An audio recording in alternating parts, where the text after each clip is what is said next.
RSMWSB ಇಲಾಖೆಯಲ್ಲಿ ಖಾಲಿ ಇರತಕ್ಕಂತಹ ಗ್ರೂಪ್ ಡಿ ಹುದ್ದೆಗಳಿಗೆ ಅರ್ಜಿ ಹತ್ರ ಇಲ್ಲಿ ನೋಡ್ಬೋದು ಸ್ನೇಹಿತರೆ. ಇದಕ್ಕೆ ಅಪ್ಲಿಕೇಶನ್ ಪುರುಷ ಮತ್ತು ಮಹಿಳೆಯರು ಇಬ್ಬರು ಕೂಡ ಇದಕ್ಕೆ ಅಪ್ಲಿಕೇಶನ್ ಹಾಕಕ್ಕೆ ಎಲಿಜಿಬಲ್ ಇರ್ತೀರಿ. ಇಲ್ಲಿ ನೋಡ್ಬೋದು ಟೋಟಲ್ ಖಾಲಿ ಇರತಕ್ಕಂತಹ ಪೋಸ್ಟ್ಗಳು ನೋಡೋದಾದರೆ 53,749 ಟೋಟಲ್ ಆಗಿ ಪೋಸ್ಟ್ಗಳನ್ನು ಕರೆದಿರ್ತಾರೆ. ಇದೊಂದು ಬಿಗ್ ಬರ್ಜರಿ ಗುಡ್ನ್ಯೂಸ್ ಅಂತ ಹೇಳ್ಬೋದು. ಯಾಕಂದರೆ ಪ್ರಿವಿಯಸ್ ಇಯರ್ ಹೋದ ಸಲ 26,000 ಪ್ಲಸ್ ಸಮಥಿಂಗ್ ಕರೆದಿದ್ರು. ಈ ಸಲ ನೋಡ್ಬೋದು ಇಲ್ಲಿ 53,749 ಹುದ್ದೆಗಳನ್ನು ಕರೆದಿರ್ತಾರೆ. ಇಲ್ಲಿ ಬನ್ನಿ ಸ್ನೇಹಿತರೆ, ಇದಕ್ಕೆ ಯಾವ ರೀತಿಯಾಗಿ ನೀವು ಅಪ್ಲಿಕೇಶನ್ ಹಾಕೋದು ಮತ್ತು ಕ್ವಾಲಿಫಿಕೇಷನ್ ಏನು ಎಲ್ಲವೂ ಪ್ರತಿಯೊಂದು ಮಾಹಿತಿಯನ್ನು ಈ ವಿಡಿಯೋದಲ್ಲಿ ತಿಳಿಸ್ಕೊಡ್ತಾನೆ. ಮತ್ತು ಸ್ನೇಹಿತರೆ, ನೀವೇನಾದರೂ ಇದೇ ಮೊದಲ ಬಾರಿಗೆ ನಮ್ಮ government job update YouTube channel ನೋಡ್ತಾ ಇದ್ದರೆ ಅಂಥವ್ರು ದಯವಿಟ್ಟು ಸಬ್ಸ್ಕ್ರೈಬ್ ಮಾಡ್ಕೊಂಡು ವಿಡಿಯೋ ನೋಡೋದು ಬೇರೆ. ಯಾಕಂದರೆ ಡೈಲಿ ಎಲ್ಲ ರೀತಿಯ ಮಾಹಿತಿಗಳ ಬಗ್ಗೆ ಮತ್ತು ಜಾಬ್ಸ್ ಬಗ್ಗೆ ಡೈಲಿ ಇನ್ಫಾರ್ಮೇಷನ್ ಕೊಡ್ತಾ ಇರ್ತೀವಿ. ಮತ್ತು ನಮ್ಮ ಟೆಲಿಗ್ರಾಮ್ ಗ್ರೂಪ್ ಯಾರು ಜಾಯ್ನ್ ಆಗಿರಿ ಸ್ನೇಹಿತರೆ. ಯಾಕಂದರೆ ಈ PDF ಮತ್ತು ಇದ್ರ ಅಪ್ಲೈ ಲಿಂಕ್ ಎರಡೂ ಕೂಡ ನಮ್ಮ ಟೆಲಿಗ್ರಾಮ್ ಗ್ರೂಪ್ನಲ್ಲಿ ಕೊಟ್ಟಿರ್ತೀನಿ. ಅಲ್ಲಿ ಹೋಗಿ ನೀವು ಕ್ಲಿಕ್ ಮಾಡ್ಕೊಂಡು ಇದಕ್ಕೆ ಅಪ್ಲೈ ಮಾಡ್ಬೋದು. ಹಂಗೆ ಮತ್ತು ನಮ್ಮ ಇನ್ಸ್ಟಾಗ್ರಾಮ್ ಅಕೌಂಟ್ ಯಾರು ಫಾಲೋ ಮಾಡಿಲ್ಲ ಫಾಲೋ ಮಾಡಿರಿ. ಅದನ್ನು ಕೂಡ ನಮ್ಮ ಯೂಟ್ಯೂಬ್ ಚಾನಲ್ ಡಿಸ್ಕ್ರಿಪ್ಷನಲ್ಲಿ ಕೊಟ್ಟಿರ್ತೀನಿ. ಅಲ್ಲಿ ಹೋಗಿ ನೀವು ಫಾಲೋ ಮಾಡ್ಬೋದು.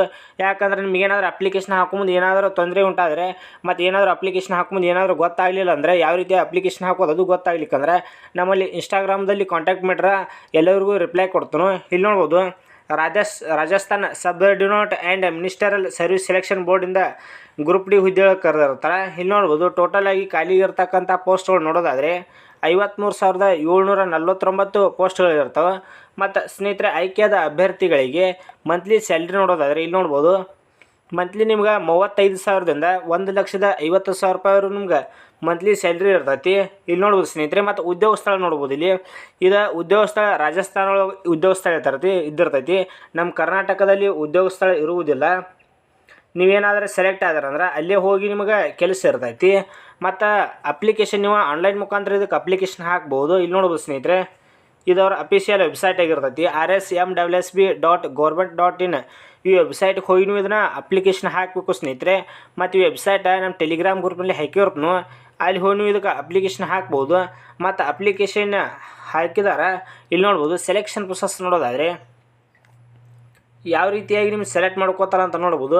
ಮೊದಲು ನಿಮಗೆ CBT ಇರ್ತೈತಿ, ಕಂಪ್ಯೂಟರ್ ಬೇಸ್ಡ್ ಟೆಸ್ಟ್ ಇರ್ತೈತಿ. ನೆಕ್ಸ್ಟ್ ಎರಡನೇದ ಡಾಕ್ಯುಮೆಂಟ್ ವೆರಿಫಿಕೇಷನ್ ಇರ್ತೈತಿ. ಮತ್ತು ಮೂರನೇ ನೋಡ್ಬೋದು ಇಲ್ಲಿ ಮೆಡಿಕಲ್ ಟೆಸ್ಟ್. ಈ ರೀತಿಯಾಗಿ ನಿಮ್ಮ ಸೆಲೆಕ್ಷನ್ ಪ್ರೊಸೆಸ್ ಇರ್ತೈತಿ. ಮೊದಲೇ ಎಕ್ಸಾಮ್ ಕಂಡಕ್ಟ್ ಮಾಡ್ತಾರೋ. ಎಕ್ಸಾಮ್ನಲ್ಲಿ ಪಾಸಾದಂಥ ಅಭ್ಯರ್ಥಿಗಳಿಗೆ ಡಾಕ್ಯುಮೆಂಟ್ ವೆರಿಫಿಕೇಷನ್ ಇರ್ತೈತಿ. ಡಾಕ್ಯುಮೆಂಟ್ ವೆರಿಫಿಕೇಷನ್ ಎಲ್ಲ ರೀತಿಯ ಕರೆಕ್ಟ್ ಡಾಕ್ಯುಮೆಂಟ್ಗಳನ್ನ ಕೊಡಬೇಕಾಗತಿ. ಅಲ್ಲಿ ಯಾವುದೇ ರೀತಿಯಾಗಿ ರಿಜೆಕ್ಟ್ ಆಗ್ಲಾರ್ದಂಗೆ ನೋಡ್ಕೊಂಡು ಡಾಕ್ಯುಮೆಂಟ್ ವೆರಿಫಿಕೇಷನ್ ಮಾಡಬೇಕು. ಮತ್ತು ಮೂರನೇ ನೋಡ್ಬೋದು ಇಲ್ಲಿ ಮೆಡಿಕಲ್ ಟೆಸ್ಟ್ ಇರ್ತೈತಿ. ಮೆಡಿಕಲ್ನಲ್ಲಿ ನೀವೇನಾದ್ರೆ ಫಿಟ್ ಆದರೆ ಅಂದರೆ ಡೈರೆಕ್ಟ್ ನಿಮ್ಗೆ ಸೆಲೆಕ್ಷನ್ ಇರ್ತೈತಿ. ಸ್ನೇಹಿತರೆ, ಇಲ್ಲಿ ನೋಡ್ಬೋದು 11 ಡಿಸೆಂಬರ್ 2024 ಆವಾಗ ನೋಟಿಫಿಕೇಷನ್ ರಿಲೀಸ್ ಮಾಡಿರ್ತಾರೆ. ಮತ್ತು ಅಪ್ಲಿಕೇಶನ್ ಹಾಕಕ್ಕೆ ಸ್ಟಾರ್ಟಿಂಗ್ ಡೇಟ್ ನೋಡೋದಾದರೆ 21 ಮಾರ್ಚ್ 2025 ಇನ್ನು ಅಪ್ಲಿಕೇಶನ್ ಡೇಟ್ ಸ್ಟಾರ್ಟ್ ಆಕೈತಿ. ಮತ್ತು ಸ್ನೇಹಿತರೆ, ಸ್ಟಾರ್ಟ್ ಆಗಕ್ಕೆ ಇದೇನೇನು ಭಾಳ ದಿನ ಉಳಿದಿಲ್ಲ. ಮತ್ತು ಅಪ್ಲಿಕೇಶನ್ ಹಾಕಕ್ಕೆ ಕೊನೆಯ ದಿನಾಂಕ ನೋಡ್ಬೋದು ಇಲ್ಲಿ 19 ಏಪ್ರಿಲ್ 2025 ಇದು ಅಪ್ಲಿಕೇಶನ್ ಹಾಕಕ್ಕೆ ಕೊನೆಯ ದಿನಾಂಕ ಆಗಿರ್ತೈತಿ. ಮತ್ತು ಎಕ್ಸಾಮ್ ಯಾವಾಗ ಕಂಡಕ್ಟ್ ಮಾಡ್ತಾರಪ್ಪ ಅಂತಂದರೆ ಇಲ್ಲಿ ನೋಡ್ಬೋದು ಅಡ್ವಾನ್ಸ್ ಆಗ ತಿಳಿಸ್ಕೊಟ್ಟಿದ್ದಾರೆ.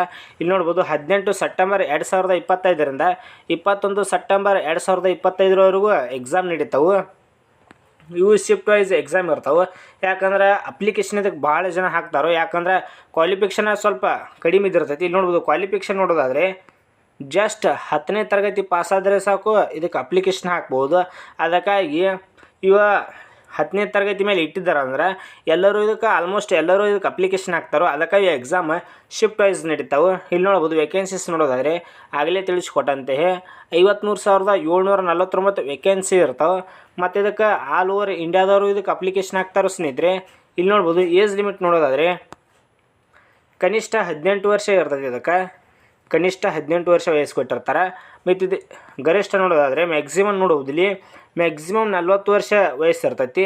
ಮತ್ತು ಏಜ್ ರಿಲ್ಯಾಕ್ಷನ್ ಕೂಡ ಇರ್ತೈತಿ. The age relaxation will be given as per the rules. ಅಂದ್ರೆ ಗೌರ್ಮೆಂಟ್ ಅಧಿಸೂಚನೆ ಪ್ರಕಾರ ಏಜ್ ರಿಲ್ಯಾಕ್ಷನ್ ಕೂಡ ಕೊಟ್ಟಿರ್ತಾರೆ. SC ST ಅವರಿಗೆ 5 ವರ್ಷ ಕೊಟ್ಟಿರ್ತಾರೆ. ಮತ್ತು ಸ್ನೇಹಿತರೆ, OBC ವರ್ಗದ ಅಭ್ಯರ್ಥಿಗಳಿಗೆ 3 ವರ್ಷ ವಯಸ್ಸಿನ ಸಡಿಲಿಕೆ ಇರ್ತೈತಿ. ಮತ್ತು ಅಂಗವಿಕಲ ಯಾರು ಇದ್ದಿರ್ತಾರಲ್ಲ ಅವರಿಗೆ 10 ವರ್ಷ ವಯಸ್ಸಿನ ಸಡಿಲಿಕೆಯನ್ನು ಇದ್ದಿರ್ತಾರೆ. ಈ ರೀತಿಯಾಗಿ ನಿಮಗೆ ವಯಸ್ಸಿನ ಸಡಿಲಿಕೆ ಕೂಡ ಇದ್ದಿರ್ತೈತಿ.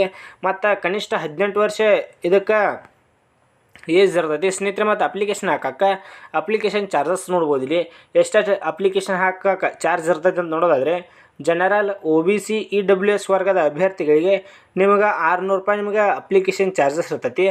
ಪ್ಲಸ್ ಇದ್ರ ಜೊತೆಗೆ ಇನ್ಕ್ಲೂಡ್ ಆಗಿ GST ಇನ್ಕ್ಲೂಡ್ ಆಗಿ ನಿಮ್ಗೆ 600 ರೂಪಾಯಿ ಅಪ್ಲಿಕೇಶನ್ ಚಾರ್ಜಸ್ ಇರುತ್ತೆ. ಮತ್ತು ಅದೇ ರೀತಿಯಾಗಿ SC ST PWD ಅದರ ವರ್ಗದವ್ರಿಗೆ ಇಲ್ಲಿ ನೋಡ್ಬೋದು 400 ರೂಪಾಯಿ ನಿಮಗೆ ಅಪ್ಲಿಕೇಶನ್ ಚಾರ್ಜಸ್ ಇರ್ತೈತಿ. ಫೀಮೇಲ್ದವ್ರಿಗೆ ಆಗ್ತೈತ್ರೊಳಗೆ. ಮತ್ತು ನೀವು ಇದನ್ನು ಆನ್ಲೈನ್ ಮುಖಾಂತರ ಇದಕ್ಕೆ ಅಪ್ಲಿಕೇಶನ್ ಚಾರ್ಜಸ್ ಪೇ ಮಾಡಬೇಕು. Debit card, credit card, UPI ಇವುಗಳನ್ನ ಯಾವುದಾದ್ರೂ ಒಂದು ಉಪಯೋಗ ಮಾಡ್ಕೊಂಡು ಇದಕ್ಕೆ ಅಪ್ಲಿಕೇಶನ್ ಪೇ ಮಾಡಬೇಕು ಸ್ನೇಹಿತರೆ. ಇಲ್ಲಿ ನೋಡ್ಬೋದು ಆಗಲೇ ತಿಳಿಸ್ಕೊಟ್ಟಂತೆ ಇದು ಅವರ ಅಫಿಷಿಯಲ್ ವೆಬ್ಸೈಟ್ ಆಗಿರ್ತೈತಿ. ಈ ವೆಬ್ಸೈಟ್ ನಮ್ಮ ಟೆಲಿಗ್ರಾಮ್ ಗ್ರೂಪ್ನಲ್ಲಿ ಹಾಕಿರ್ತನು. ಜಸ್ಟ್ 10th ಯಾರ್ಯಾರು ಕಂಪ್ಲೀಟ್ ಆಗಿರ್ತೈತಿ ಅಂತಾರಲ್ಲ ಇದಕ್ಕೆ ಅಪ್ಲಿಕೇಶನ್ ಹಾಕೋರಿ.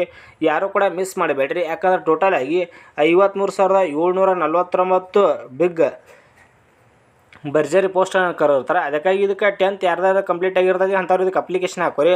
ನಮ್ಮ ಕರ್ನಾಟಕದವರು ಕೂಡ ಇದಕ್ಕೆ ಅಪ್ಲಿಕೇಶನ್ ಹಾಕ್ಬೋದು. ಅಂತಾರೆ 10th ಕಂಪ್ಲೀಟ್ ಆದಂಥ ಅಭ್ಯರ್ಥಿಗಳು ಇದಕ್ಕೆ ಅಪ್ಲಿಕೇಶನ್ ಹಾಕೋರಿ. ಮತ್ತು ಏಜ್ 18 ಮಿನಿಮಮ್ ಏಜ್ ಇದ್ದಿರಬೇಕು. 10th ಆಗಿತ್ತಂದ್ರೆ ನೀವು ಇದಕ್ಕೆ ಅಪ್ಲಿಕೇಶನ್ ಹಾಕೋಬೋದು ಸ್ನೇಹಿತರೆ.